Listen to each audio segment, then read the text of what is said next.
Islam di Jakarta ini. Alhamdulillah saya bersyukur kepada Allah SWT. Pada kesempatan ini saya diberi waktu 20 menit untuk membahas buku yaitu yang saya tulis berjudul Ada Pemberontakan di IAIN. Salam dan salam kita doakan untuk Nabi Muhammad SAW, para keluarganya, para sahabatnya, dan para pengikutnya yang setia sampai akhir zaman. Saya mengira bahwa Mas Muli tidak datang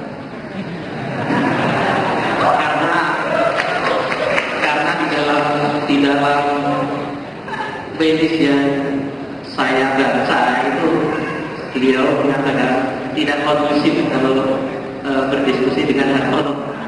Karena ini bicara kondusif dengan sudah Desember yang lalu. Nah, saya tahu ada perubahan yang mudah-mudahan.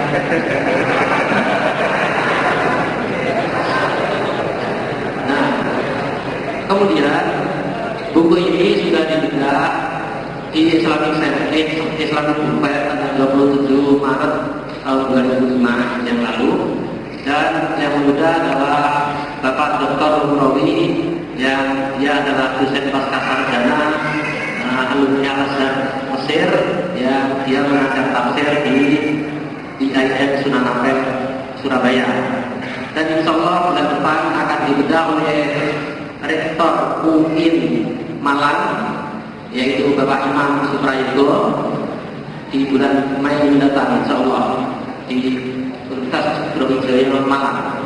Nah, di dalam pembicaraan pembahasan tentang buku Ada Pemberontakan di IAIN ini, justru Bapak Dr. Umrowi tidak mempersoalkan buku ini, hanya dipersoalkan katanya vulgar. Padahal dia justru sampai tanya, kalau begitu saya orang awam untuk menyekolahkan agama di perguruan tinggi di mana Pak? Beliau kesulitan untuk menjawab dan hanya menduduki di Malaysia, Universitas Islam Internasional. Dan buku Ada Pemberontakan di IAIN ini hanya judulnya hanya mengikut judul di majalah Suara Hidayatullah, yang itu adalah pernyataan Dr. Umrowi yang dia adalah dosen pasca sarjana di IAIN Sunan Ampel, yang itu dia yang menyatakan ada pemberontakan di IAIN, dan bahkan ini ditulis berhalaman-halaman. Nah, jadi ini justru datangnya adalah dari dosen IAIN sendiri yang merasakan hal itu. Nah, adapun saya kemudian hanya menunjukkan beberapa hal yang itu saya kumpulkan sejak tahun 1977 yang para dosen di IAIN di sini di UIN Jakarta ini ketika masih kuliah di Yogyakarta juga saya bergaul tahun 1977. Ini di antara sebagian makalah mereka yang memang arahnya tidak untuk mempelajari Islam secara asolah, justru arahnya oleh Harun Nasution yang itu adalah rektor IAIN dulu di sini di Jakarta ini namanya IAIN. Nah, itu dalam hal sampai yang namanya privat atau tauhid pun dipuji-puji di dalam bukunya sejarah pemikiran Islam atau pembaruan Islam itu sebagai pembaru.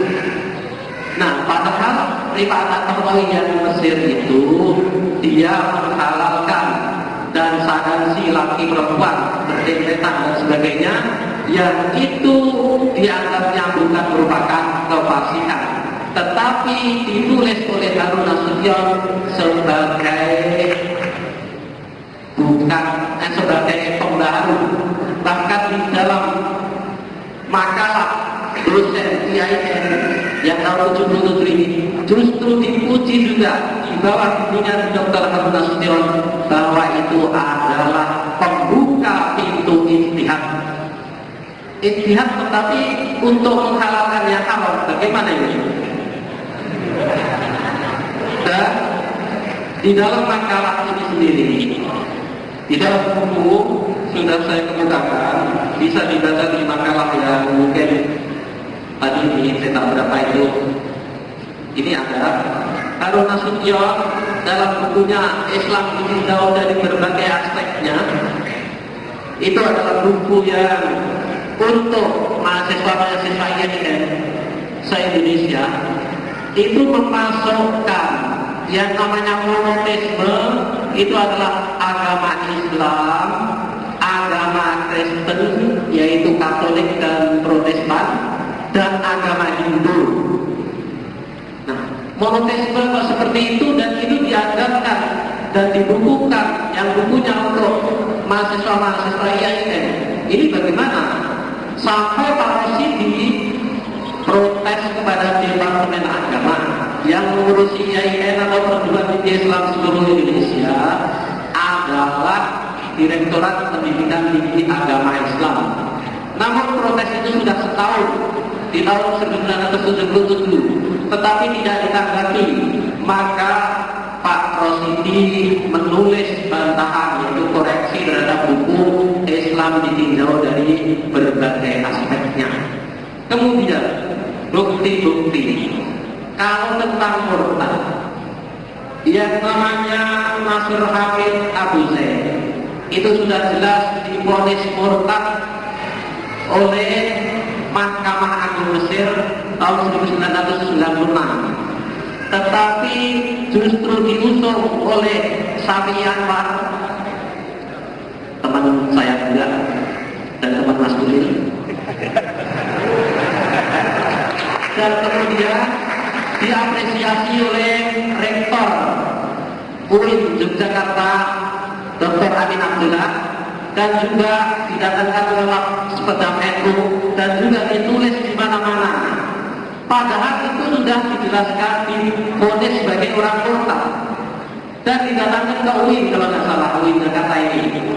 Nah, kalau seorang murtad kemudian disusu ilmunya, nah ini untuk apa? Pertanyaan saya begitu. Jadi seorang yang sudah divonis murtad kemudian didatangkan untuk disusu ilmunya, nah ini bagaimana? Kemudian bukan hanya itu, kemurtadannya yang divonis oleh Mahkamah Agung di Mesir itu adalah karena diantaranya dikenal bahwasannya Nasir Hamid Abu Zaid itu salah satu pengusung metode hermeneutika. Nah, ketika dia sampai berkesimpulan bahwasannya Al-Quran adalah mutat takofi, Al-Quran adalah produk budaya, dan pernyataan-pernyataannya dan tulisan-tulisannya, maka akibatnya divonis sebagai murtad.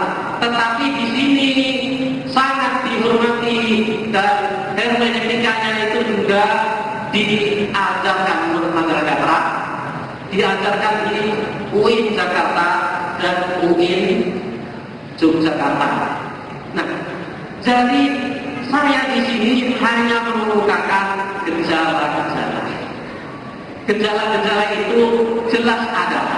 Di antaranya, kalau di dalam makalah dan juga di dalam buku ini sudah saya kutip, di antaranya ajakan untuk berpikir kepada mahasiswa baru, yang itu adalah diajak, yang mengajaknya itu adalah mahasiswa senior dari Fakultas Usuluddin Filsafat, mengajaknya untuk berpikir dengan lafaz anjingul akbar.